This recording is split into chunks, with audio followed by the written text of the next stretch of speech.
Donc,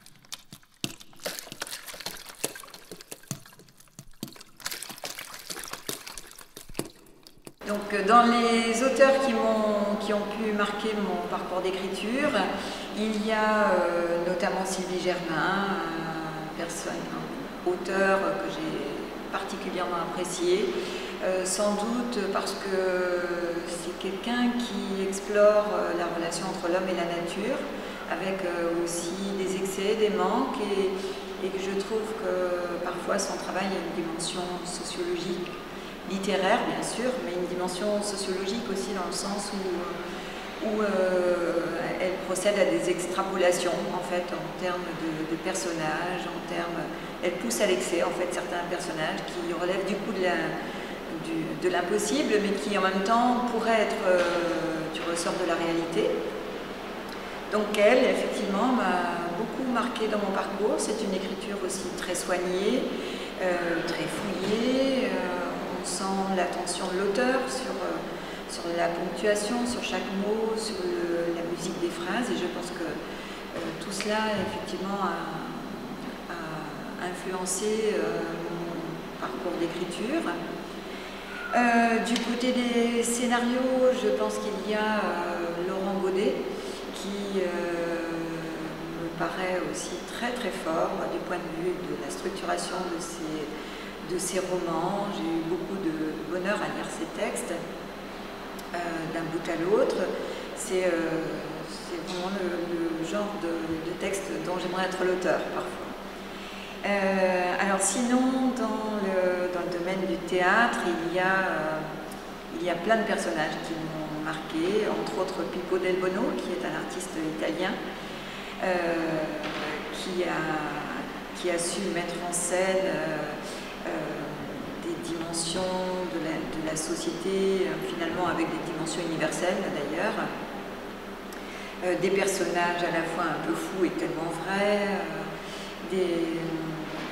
un côté dramaturgique justement dans son travail qui est assez fascinant et qui est même impressionnant, tellement c'est réussi, c'est fouillé, là encore, c'est extraordinaire, voilà, ça sort du commun. Donc il y a plein d'auteurs de ce type-là. En fait, j'aime beaucoup ceux qui vont loin, effectivement, dans le côté, dans la recherche des scénarios, dans la recherche de la perfection de l'écriture, et j'essaie de tendre vers cela.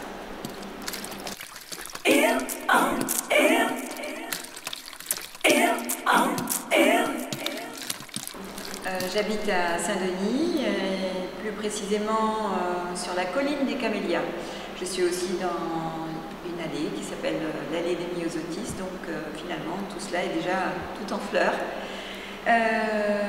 Mon quartier est un quartier calme, plutôt résidentiel, et le calme est très favorable d'ailleurs à l'écriture. Je crois que je n'arriverai pas à vivre dans un quartier bruyant, donc ça c'est un atout majeur. L'autre atout, c'est que j'ai une vue très dégagée. En fait, je n'aime pas les endroits dans lesquels je me sens enfermée. Je suis née au bord de la mer et j'ai toujours regardé l'horizon avec fascination parce que c'est toujours l'endroit où on peut aller. Ça ouvre justement sur ailleurs, sur ce qu'on ne connaît pas. Donc de chez moi, je vois les avions qui arrivent, je vois les avions qui partent, je les entends aussi. Et tout cela est une part de moi, je crois aussi, une part de voyage que j'ai tout le temps beaucoup aimé. Voilà, le calme, les avions, la mer, les bateaux à l'occasion. Je ne les vois pas de très près, mais ça suffit pour avoir leur présence.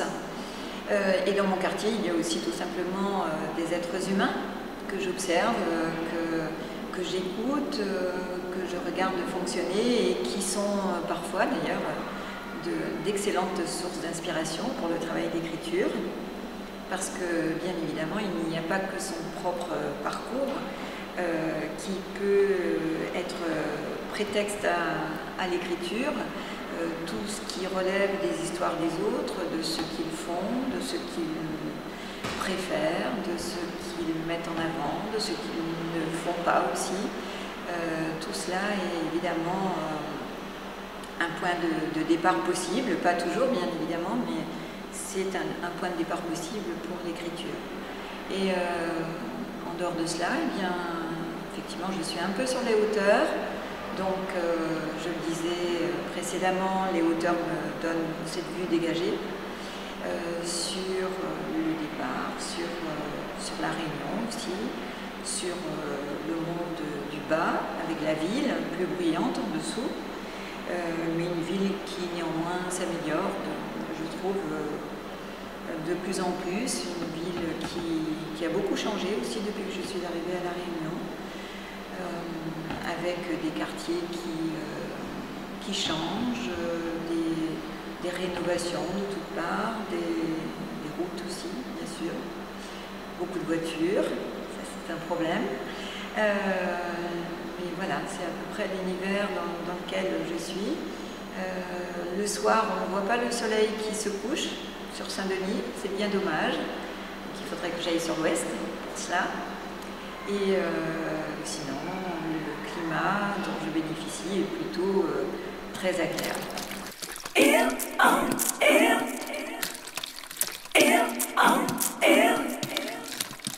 Je crois que je peux dire que j'ai une enfance heureuse, déjà, c'est une première chose.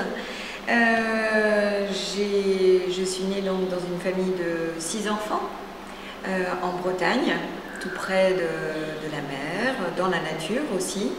Et j'ai été très entourée par mes frères, puisque j'avais 2 frères qui étaient nés donc, avant moi, 2 autres après, et une sœur en dernier.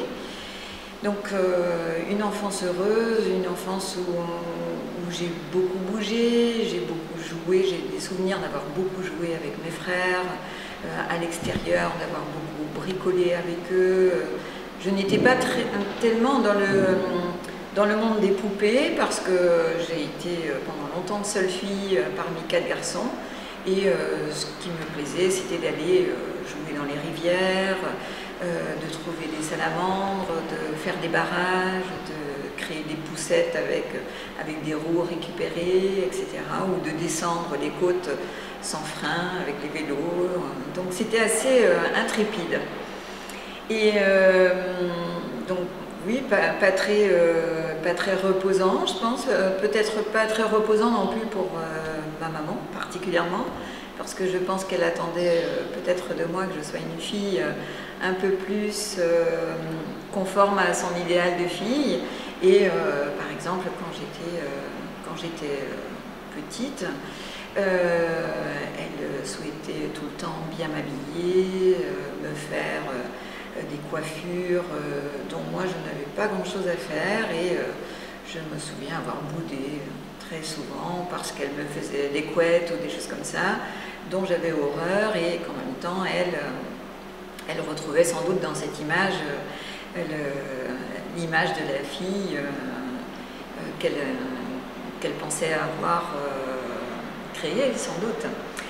Et donc de même, quand j'ai commencé à voyager beaucoup, je pense que je ne répondais pas tellement, même si tout cela se faisait avec beaucoup d'amour et de tendresse, ça n'empêchait pas, mais je pense que j'ai quand même été une fille différente de ce qu'elle avait pu attendre. Je ne restais pas beaucoup à la maison, très peu à la maison, et j'étais toujours dehors, toujours en train de construire, de fabriquer des choses. J'étais un peu rebelle aussi, y compris à l'école.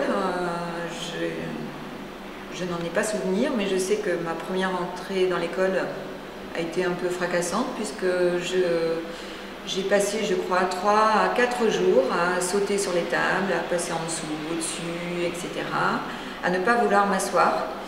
Ça devait être au niveau de la grande section à peu près, j'ai dû entrer vers 4-5 ans, plutôt vers 5 ans.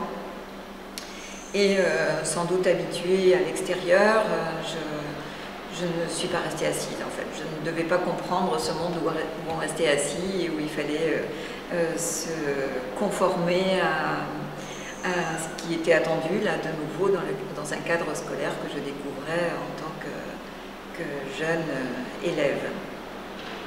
Donc voilà, j'ai été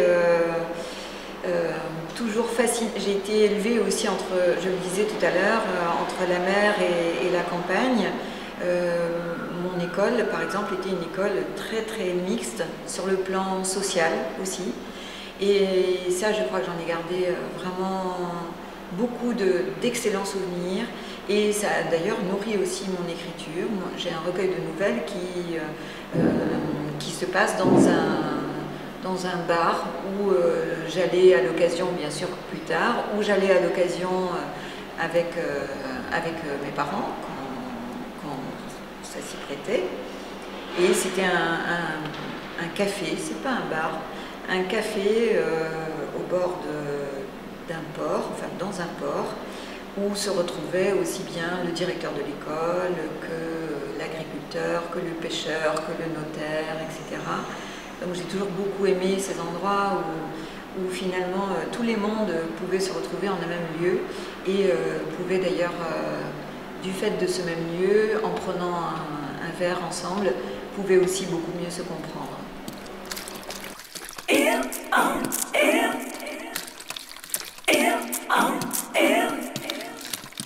Donc, mon travail d'écriture a véritablement commencé dans les années 90.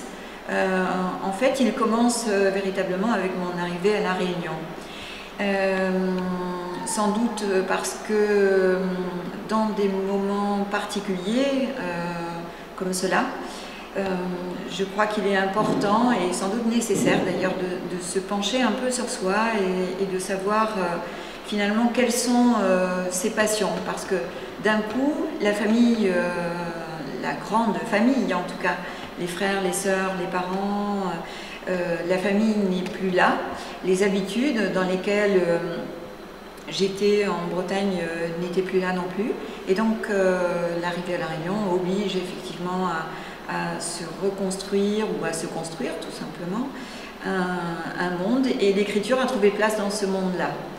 Alors j'ai commencé par un texte difficile que j'ai soumis à un concours et ça a été une première façon de commencer à écrire tout en étant masqué, c'est-à-dire proposer un texte sans se dévoiler, le proposer dans le cadre d'un concours. Et ce premier texte évoquait la question du viol et du silence qui pesait autour de ces questions très difficiles que je sentais auprès de moi, chez des petites filles, chez de jeunes enfants. Et j'ai écrit donc un premier roman qui s'appelait Le silence des mots, M-A-U-X, dans lequel j'évoquais l'histoire d'une petite fille justement qui se faisait agresser. Et j'évoquais aussi surtout ce silence, comme je le disais tout à l'heure, cette espèce de chape de plomb qui pesait encore à l'époque sur toutes ces pratiques que l'on taisait, dont on ne parlait pas, etc. Et donc peu à peu, ce travail s'est développé et j'ai commencé à y prendre goût puisque j'ai eu effectivement un premier prix Jacques Lacouture, un prix Jeunesse et Sport, prix Jeunesse Océan Indien. Et donc par la suite, j'ai vraiment continué ce travail d'écriture. Je pense que les moments de solitude que j'avais, les moments de retrait aussi me permettaient par l'écriture de dire un certain nombre de choses, de ce que je ressentais à ce moment-là. Et ça me permettait aussi de me construire sans doute moi dans un endroit différent de celui que j'avais quitté. Alors par la suite en 2000, j'ai proposé 3 textes donc il y a eu avant 2000, il y a eu 99 avec une publication d'un recueil de nouvelles de l'océan Indien où vous l'avez compris, je voyage beaucoup et j'ai créé donc un premier recueil de nouvelles qui circulait en fait à la fois dans les îles de l'océan Indien, dans les espaces de l'océan Indien, mais aussi dans les espaces sociaux, les réalités sociales en fait. On y passe On passe d'une sorte de révolte dans les salines à l'île Maurice à un transport d'animaux à Madagascar, jusqu'à un vol sur Moroni où une petite fille est délaissée par son papa dans l'aéroport, etc., etc. On côtoie l'université à La Réunion, donc beaucoup de mondes différents dans ces espaces différents. Et en 2000, donc, j'ai proposé 3 premiers textes, 3 nouvelles également à Océan Édition. Donc ça a commencé, la collection Tropicante a commencé là, en fait. Monsieur Boyer, le directeur de Océan Édition, a donc accepté ces 3 textes d'un coup. Je ne m'y attendais pas, bien sûr. Et nous avons donc créé la collection Tropicante. Alors Tropicante, pourquoi ? Trop piquante, pas assez piquante, tropicale, il y avait tout un jeu de mots autour de ces histoires un peu pimentées quand même, puisqu'elles s'attaquaient, si je puis dire, à des questions sociales contemporaines, ce qui en 2000 était assez nouveau dans l'espace éditorial à La Réunion, mais aussi et surtout dans l'espace jeunesse, parce que le nombre de productions jeunesse n'était pas très important encore à ce moment-là. Il s'est fortement développé depuis, bien évidemment, avec la création des salons jeunesse et toute une dynamique actuelle autour de la production pour la jeunesse. Mais il ne faut quand même pas oublier que la jeunesse constitue non pas la moitié de la population de l'île ici, mais on n'est pas loin. Donc la jeunesse, c'est quand même aussi lui donner des livres comme ce que j'ai essayé de faire dans la collection Tropicante, des livres contextualisés, mais en même temps des ouvrages qui parlent aussi de thèmes universels, mais qui sont traités avec un ancrage régional justement. Parce qu'il me semblait important que les enfants d'ici puissent à la fois s'ouvrir à l'extérieur, par le biais de la littérature. On ne peut pas toujours voyager comme moi j'ai eu la chance de le faire, mais on peut voyager par les livres, on peut voyager par le spectacle, on peut voyager aussi par l'imaginaire. Donc tout cela me semblait important à proposer à ces enfants. Et il me semblait aussi important de commencer à travailler avec eux des questions contemporaines.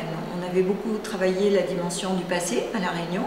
Bien sûr, il faut continuer à la travailler parce que le présent se comprend mieux, bien sûr, en saisissant aussi ce qu'a pu être le passé.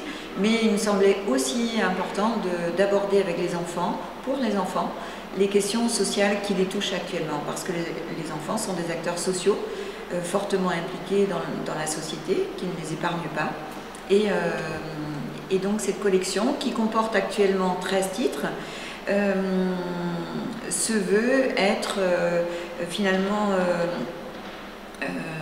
un support, un vecteur en fait d'échange de ce point de vue. Alors après cette collection, j'ai oublié de le dire, mais c'est important.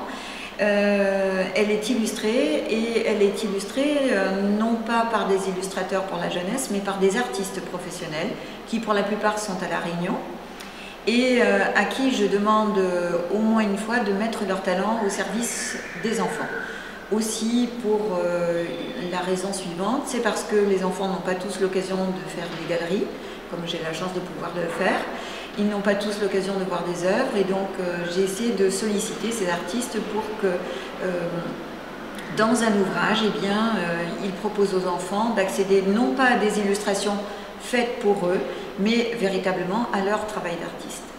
Donc en combinaison, en complément, en amplification souvent d'ailleurs du texte et non pas en répétition ou en illustration comme on peut l'entendre de façon commune du texte. Alors, ayant beaucoup développé le travail dans la jeunesse, j'ai eu la chance de rencontrer aussi un autre éditeur en France métropolitaine qui s'appelle, donc l'éditeur s'appelle Où sont les enfants, le directeur Thierry Briet.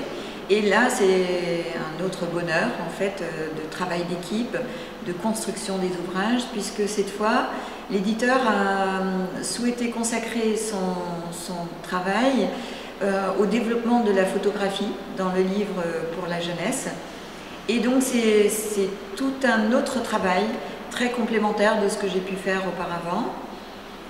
Un travail où finalement nous sommes amenés cette fois à travailler avec les enfants pour construire les images, pour choisir les enfants, pour faire le casting aussi des enfants que nous allons prendre dans l'histoire, pour les faire jouer avec nous, pour composer les plans, pour construire véritablement les livres que les enfants vont pouvoir lire après coup. Donc dans ces ouvrages, effectivement, la photographie est là, mais ça n'est pas une photographie documentaire, c'est une photographie qui interroge encore une fois le lien entre la fiction justement et la réalité, parce que finalement les éléments de la photographie sont construits avec l'ordinaire, très souvent, et en même temps ils nous transportent dans la fiction. Donc on a de nouveau tout un monde, je le disais tout à l'heure, tout un monde de voyage, tout un monde d'imaginaire qui se construit aussi à partir de la réalité mais qui nous fait aller ailleurs.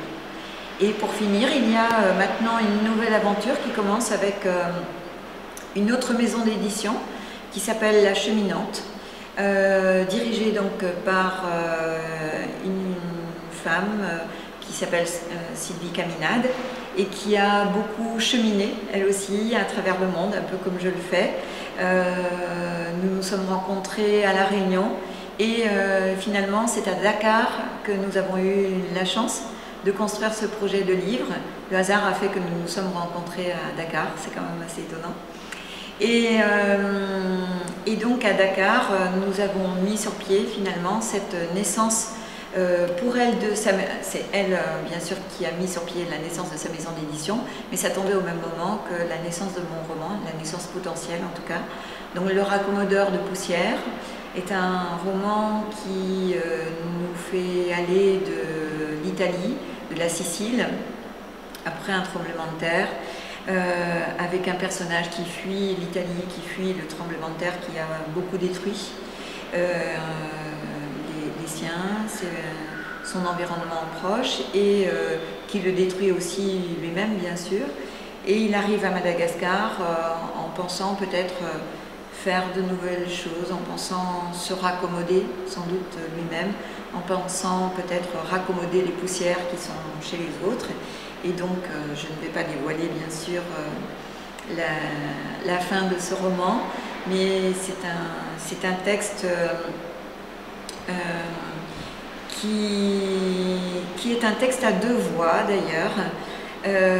La voix de la personne qui est enfouie sous les décombres et qui continue à être là, qui continue à parler, et la voix du personnage principal qui lui est au-dessus et qui cherche, qui entend toujours cette voix et qui essaie de se fondre dans une culture qui lui est quand même très étrangère et qui essaie de s'y fondre et en même temps qui a beaucoup de difficultés, autant liées à lui sans doute qu'au décalage dans lequel il est.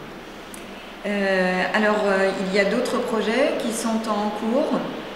Il y a un autre ouvrage à trois voix aussi. J'aime beaucoup ce nouveau défi finalement dans l'écriture, de faire parler plusieurs personnages, soit avec le jeu, qui peut être le jeu de plusieurs personnes différentes, soit sous d'autres formes, comme dans le roman. Et l'autre texte donc est à sortir chez Où sont les enfants, je ne sais pas quand, peut-être 2010, je l'espère, avec l'histoire d'une enfant qui va découvrir sa double paternité finalement. Le papa qui l'a conçue et le papa qui s'occupe d'elle et qui gère finalement tout le quotidien avec elle, qui lui en apprend beaucoup sur la vie, sur ses passions. Et l'autre papa qui surgit aussi à un moment où elle ne s'y attend pas. Et donc cette histoire donne la parole à ces deux papas et à cette petite fille. Et tout le livre est une construction en fait entre les trois. Je crois une belle construction d'ailleurs. Et quand je dis construction, c'est vraiment... c'est bien le mot, je crois. Ça n'est pas facile forcément. Je crois que dans la plupart de mes textes, il y a des réalités qui ne sont pas édulcorées, qui sont saisies parfois sur le vif avec toute la douleur qu'elles peuvent comporter. Mais en même temps, c'est aussi lié à mon enfance sans doute. on construit avec ça, on va de l'avant et on ouvre des portes, on ouvre des chemins. Et ces chemins ne sont jamais des modèles, par contre, même dans la littérature pour la jeunesse.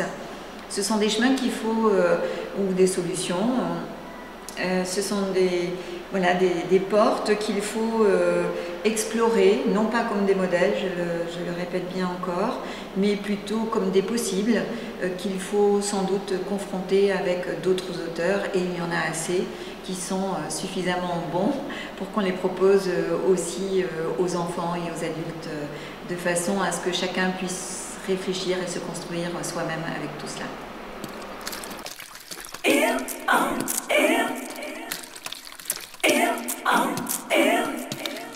Alors je crois que déjà je peux dire que je ne me suis jamais sentie emprisonnée ici.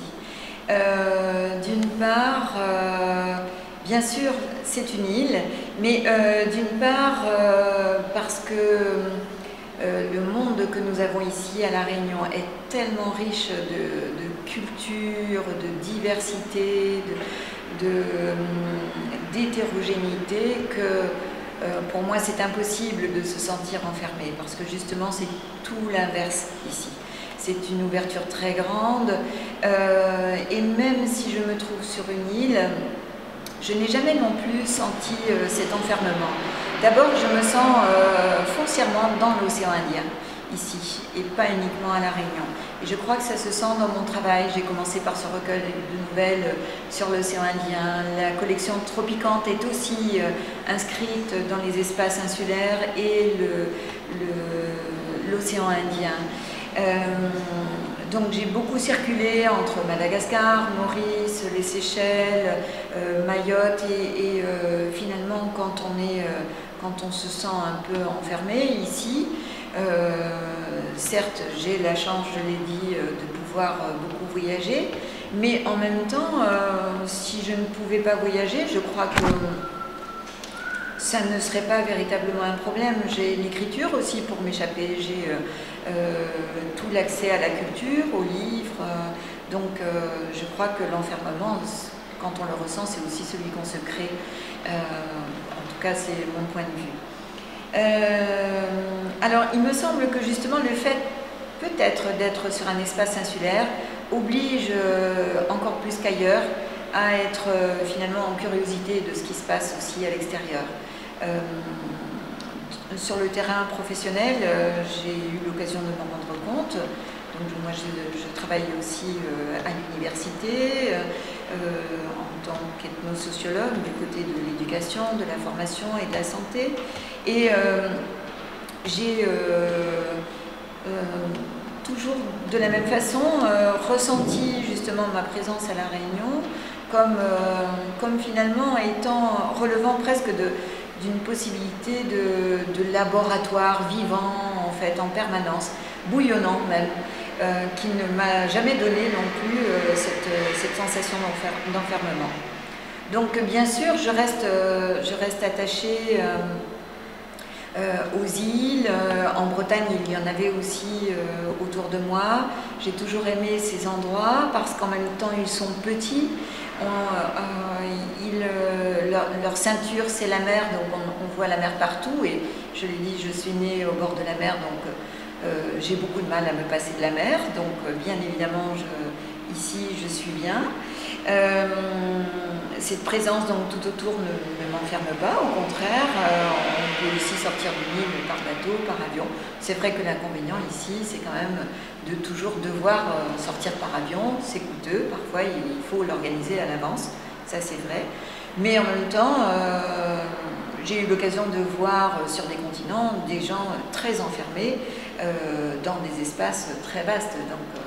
Donc cette question pour moi ne se pose pas vraiment dans ces termes. Au contraire, je vais essayer d'en faire une richesse. Peut-être que ça m'a obligée à ne pas m'endormir justement sur moi, à toujours être curieuse de ce qui se passait à l'extérieur et à toujours avoir envie de connaître ailleurs pour mieux revenir aussi dans l'endroit où je suis. Voilà. Et où j'ai finalement choisi de vivre, et où je suis restée finalement. Cela fait fait maintenant une vingtaine d'années. Donc si ça m'avait pesé, je pense que j'avais toute l'attitude de repartir. Je ne l'ai pas fait, donc je crois que c'est un endroit qui va bien de ce point de